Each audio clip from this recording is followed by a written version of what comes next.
Hey there, listeners. It's Rod from Cincinnati Children's. Have you downloaded the new version of the Stay Current Pediatric Surgery app? It's got new features, a new layout, a lot of new content.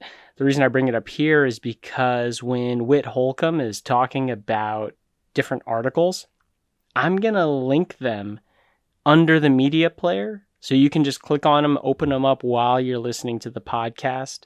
And on top of that, you can look at other videos about appendicitis if you want to. It's all in the app. So download it now. It's in the Apple App Store. It's in the Google Play Store. But until then, enjoy the episode.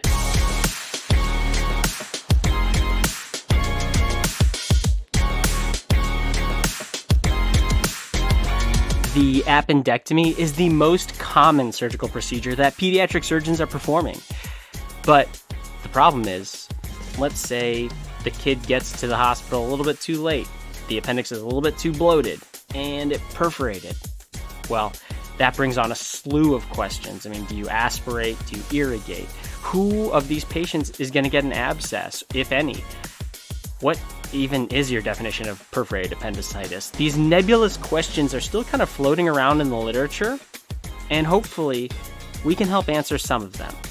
In today's update course rewind, we're going to go back to a 2019 session with Whit Holcomb, where he's going to throw the literature at you, throw the evidence in your face, and say, hey, look, here's what we know so far, here's what we can do, and I think you're going to love it. So, enjoy today's update course rewind on perforated appendicitis.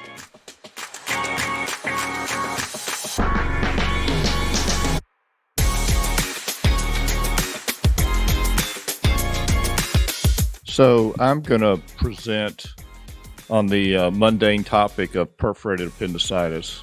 That's Whit Holcomb from Children's Mercy Hospital in Kansas City. So you see a 12-year-old child with signs and symptoms of appendicitis. He's been symptomatic for 36 hours. You think his appendix may have perforated and decide to order a CT scan.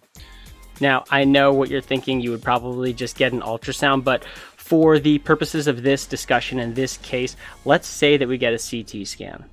So the question is, how accurate is the CT scan in diagnosing perforated appendicitis? So go ahead and think to yourself, do you think it's 50, 70, or 90% accurate? And while you're thinking about that, scroll down under the media player. There's an article link there. The first one is this article that Dr. Holcomb is going to talk about. And so what the paper's about is there were 200 CT scans who were reviewed by 6 surgeons, 2 of whom were fellows, and 2 radiologists, so 8 people. The 200 scans excluded ones that had appendiceal abscesses, but they basically had the reviewers look at these scans and say, hey, is this perforated or non-perforated? And guess what?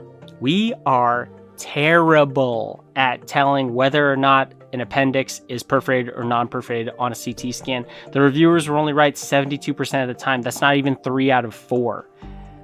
Kind of makes you think. I mean, how many images of an appendix are you looking at in a given week?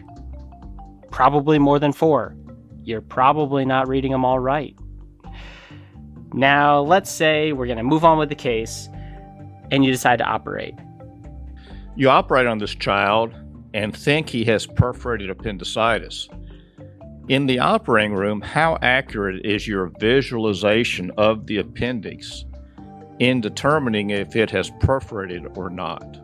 So again, scroll down under the media player. The second link there is going to be to an article that hopefully answers that question. And so what Dr.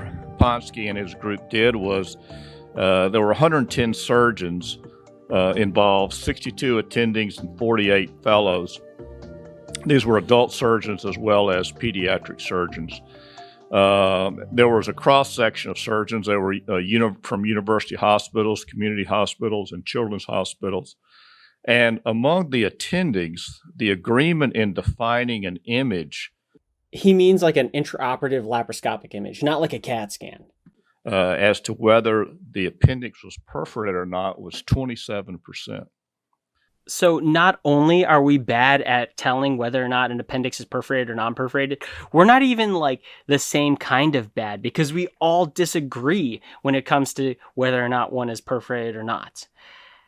Here's Dr. Ponsky with a little extra bit of analysis from the paper. But the funniest is we took one of the images, turned it upside down and flipped it to the left, and even people didn't agree with themselves when they saw the same picture later on in the study. So inter and intra-observer variability was close to chance alone.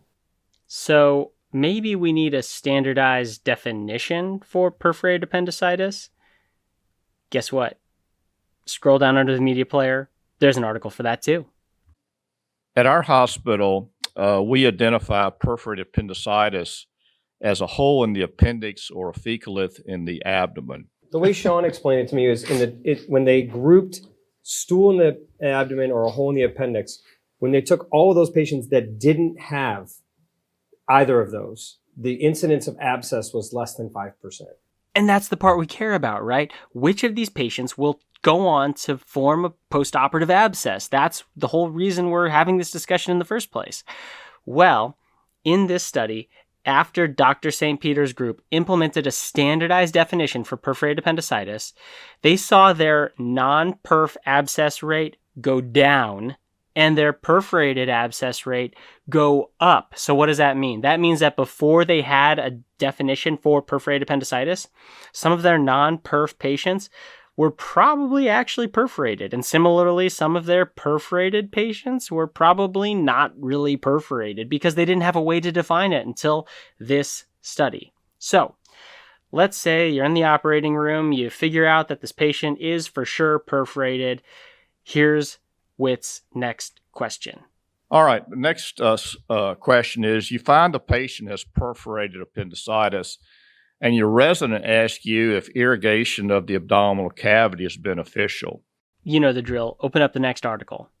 In this trial, there were 110 patients in each arm. The surgeon, in the arm in which irrigation was used, the surgeon had to use 500 cc's of irrigation as a minimum. The average was about 850 cc's that was used. And what did they find? Well, there was no difference in the postoperative abscess rate between the groups. There also wasn't a difference in length of stay, hospital cost. There's no difference in the operative time. So they concluded that maybe there's no benefit to irrigation for perforated appendicitis. Can I stop you Yes. for a second? That's Matt Carbon from Children's Hospital of Buffalo.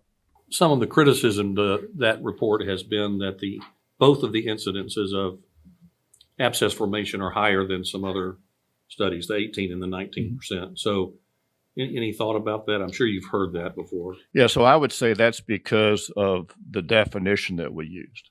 So keep in mind that not every pediatric hospital was using the same definition that Kansas City was for what is or is not a perforation.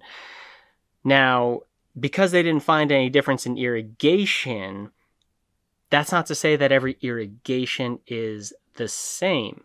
Maybe that too could be standardized. And so the study was about a standardized large volume irrigation by one of the surgeons, somewhere between 3 and 12 liters in small focus directed aliquots, comparing that to surgeon preference for the other surgeons for the irrigation. And the results were that patients with perforated appendicitis, if you used this standardized large volume irrigation, the rate of abscess development was 0 versus about 19% if it was surgeon discretion or surgeon preference used.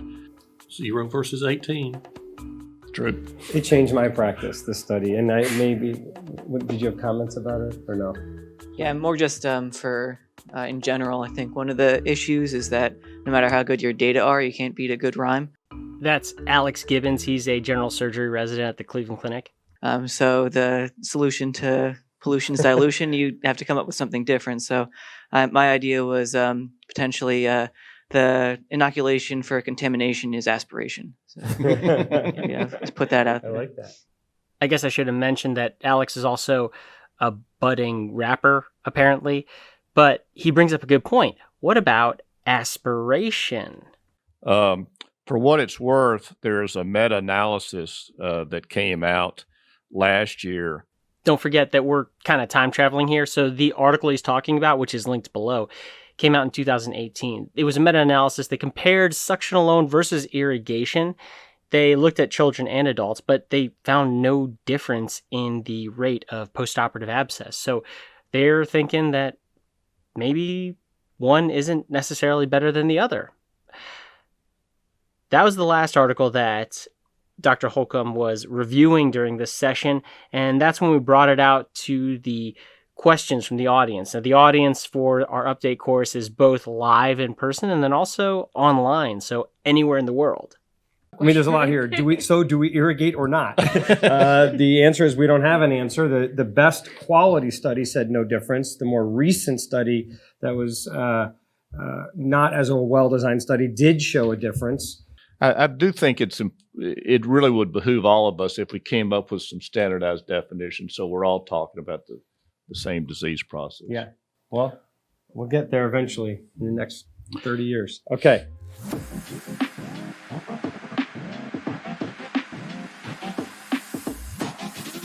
So there you have it. One of our favorite sessions from the 2019 update course about perforated appendicitis.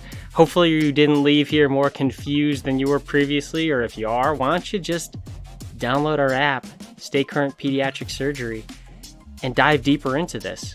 Not only do we have more podcasts like this, we got videos, we have articles going into the app every month. So you can keep up to date with any of these issues. You can use our new search feature. Just search perforated appendicitis. Hopefully you can find the answer you're looking for there. But until next time, I'm Rod Gerardo from Cincinnati Children's, and remember, knowledge should be free.